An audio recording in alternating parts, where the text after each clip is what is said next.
Hello सबको। Thumbnails में आपने जो भी ट्रेड्स देखे हैं वो सब के सब एक ही सेटअप पे लिए गए हैं। ये इतना पावरफुल सेटअप है कि ये 70 to 80% काम करता ही करता है। अगर अच्छे से रिस्क रिवॉर्ड को आप मेंटेन करेंगे तो प्रॉफिट तो पक्का होना ही होना है। इस सेटअप का नाम है फिबोनाची सेटअप। सिंपल सा है, एक मूव के लो और हाई पे आप फिबोनाची लगाइए। जैसे कि अगर यहाँ पे देखें, मार्केट सपोज यहाँ से यहाँ तक मूव किया और यहाँ पे आके यहाँ पे रिट्रेस करता है, तो अगर यहाँ 38% पे अगर आपने यहाँ पे अपना ट्रेड लॉन्ग ले लिया, ऊपर के ट्रेड ले लिया, तो मिनिमम इतना टारगेट तो मिलता ही मिलता है। इसका एक रूल है, अगर 50% और 38% के बीच में 50 से 60 पॉइंट का डिफरेंस है तो फिर हम 50% को भी मान सकते हैं, तो ये 50% तक भी आ सकता है। और यहाँ पे ऐसे स्लो मूवमेंट करेगा तो ये पक्का ये ऊपर को ही जाएगा।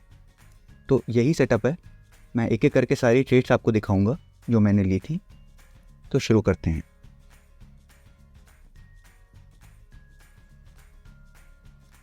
सबसे पहले 1 अक्टूबर के दिन की जो ट्रेड है वो देखते हैं। ये देखिए, मार्केट ने क्या किया। मार्केट ने यहाँ से यहाँ का एक मूव किया, उसके बाद एग्जैक्ट इस लेवल पे 38% के लेवल पे आके सपोर्ट लिया और यहीं पे मैंने अपना ट्रेड प्लान किया और सीधा सीधा 1:2.3 के आसपास का टारगेट मुझे मिला। ऐसा हुआ क्यों, मैंने क्यों लिया इसको? सिंपल सी बात है, मार्केट ऑलरेडी इतना मूव कर दिया, फिर पूरा नीचे आ गया। नीचे आने के बाद यहाँ पे जब ये फर्स्ट कैंडल का जो लो है इसको ब्रेक करेगा तो सारे लोग यहाँ पे सेल साइड ही आ जाएंगे। तो यहाँ से तो आइडिया लग गया कि मार्केट को थोड़ा इनको ट्रैप करने के लिए ऊपर ज़रूर जाएगा। तो इसीलिए इस मूव पे आया, यहाँ पे 38% पे आके इसने सपोर्ट लिया और यहाँ से ये अपना टारगेट दे दिया। तो इसका ये रीज़न था। अगले ट्रेड का भी सेम रीज़न है, 38% का रिट्रेसमेंट। कैसे, अभी दिखाता हूँ। यहाँ पे फिबोनाची लगाएंगे, यहाँ से यहाँ तक किया, यहाँ पे लगाया, यहाँ पे मार्केट आया, एग्जैक्ट यहाँ पे इस जगह पे 38% पे लिया और यहाँ से फिर टारगेट अपने को मिल गया। अब अगले पे आ जाते हैं। ये था 3 तारीख का ट्रेड। अगला आते हैं 4 तारीख के ट्रेड पे।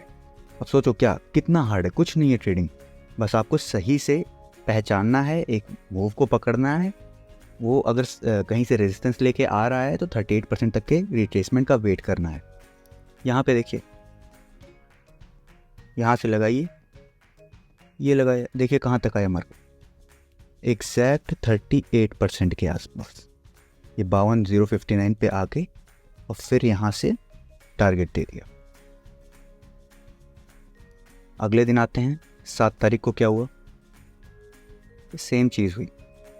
याद है मैंने बताया था, अगर 38% और 50% आसपास हों तो फिर हम 50% तो को भी मान सकते हैं।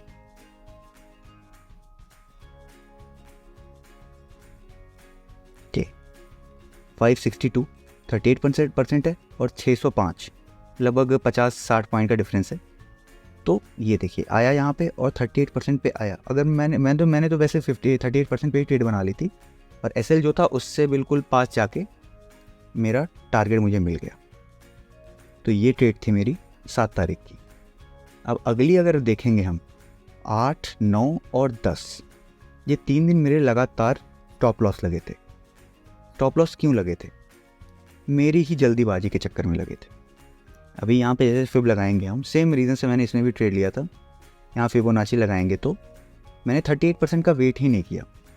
ठीक है, मैं किसी जल्दी में था, कुछ मेरा मूड नहीं रहा होगा, उससे मैंने दिमाग काम किया। पर अगर मैं 38% का वेट करता, आप ये देखिए सीधा यहाँ से मार्केट यहाँ आया, यहाँ रेजिस्टेंस से नीचे आया, 38% एग्जैक्ट आके फिर का टारगेट मिल गया। लेकिन मैंने यहाँ पे थोड़ी जल्दीबाजी में यहीं पे ट्रेड बना ली थी, तो उसकी वजह से हुआ क्या, वो 38% के रिट्रेसमेंट पे आके ही मेरा एसएल ले गया। तो मेरी ये गलती थी। सारे प्रॉफिट ही दिखाऊं यही नहीं, से ये लॉस भी दिखाने पड़ेंगे ताकि लोगों को पता चले कि ये हवा में नहीं होती चीज़ें। अब यहाँ पे देखिए क्या हुआ, सेम रीज़न से मैंने ट्रेड लिया, रेजिस्टेंस को आया, ब्रेक किया, बैक आया, रिट्रेसमेंट लिया। अब इस दिन थोड़ा ज़्यादा मार्केट का मूव हो गया, अगर मैंने 38% पे लिया होता तो शायद मेरा नहीं होता। इस दिन भी मैंने एग्जैक्ट मैंने 38% पे ही लिया। ठीक है, ये दिन मेरे लिए नहीं था, बट एट द एंड हुआ क्या, मेरा जो डायरेक्शन था ऊपर जाने का वहीं गया मार्केट, बट हाँ मेरे एसएल को लेते हुए गया। तो इस एसएल को एक्सेप्ट किया और मैं अगले दिन का वेट किया। अब अगले दिन क्या हुआ, फिर सेम गलती, 38% का वेट ना करते हुए जल्दी ट्रेड ले लेना, वही किया मैंने। हाँ यहाँ पे आया जब मार्केट, तो मुझे आई शुड हैव वेटेड। 154 और 180 के बीच में कितना डिफरेंस है, मुश्किल से 30 से 35 पॉइंट का। तो उसकी वजह से क्या हुआ, अगर मैं 50% का वेट करता तो मेरा एसएल नहीं लगता, बट हाँ मैंने 50% ना वेट किया और बिल्कुल अगर देखा जाए तो 175 पे मेरा एसएल था और 164, मतलब 10 पॉइंट का डिफरेंस ही था। अगर मैं सही से अपना एसएल लगाता या फिर 38% का वेट करता तो मेरा टारगेट मुझे अच्छा खासा मिल जाता, बल्कि ये पूरा मूव मिल जाता। ये 10 तारीख को। अब आते हैं अपने 11 तारीख के ट्रेड को। इस दिन मैंने बिल्कुल भी कोई रिस्क नहीं लिया भाई, 38% पे लेना है तो 38% पे लेना है। तो सेम यहाँ से यहाँ तक का फिबोनाची लगाएंगे। अब यहाँ पे देखेंगे क्या 38 और 50% के बीच में 50-60 पॉइंट से ज़्यादा का डिफरेंस है या कम है। कम का है 64 और 79, लगभग 16-17 पॉइंट का डिफरेंस है। तो मैंने 50% तक का वेट करने का सोचा। 50% से जैसे इतनी स्पीड में कैंडल ये ऊपर गई कि मेरे ट्रेड लेते लेते वो लगभग 38% के आसपास ही ट्रेड मुझे मिल पाया, और ये मुझे तुरंत कुछ ही देर में, मतलब नहीं ये लगभग 1 से 1.5 घंटे में मुझे टारगेट आराम से मिल गया। द थिंग इज 38% का फिबोनाची लेवल बहुत ही ज़्यादा पावरफुल है, इस पर ज़रूर ट्रेड करना आपको चाहिए अगर ट्रेड करते हैं तो। बेसिक है, अगर आप रिस्क रिवॉर्ड को मेंटेन करेंगे, अपनी साइकोलॉजी को स्ट्रांग रखेंगे, दिन का एक ट्रेड लेंगे, प्रॉफिट करने से कोई नहीं रोक सकता है। तो ट्रेड करते रहिए, और ऐसी वीडियोस और चाहिए तो चैनल को सब्सक्राइब कर लो और वीडियो को लाइक भी कर दो ताकि मैं थोड़ा मोटिवेट होकर और वैसे ऐसी वीडियो बना सकूं। Thank you.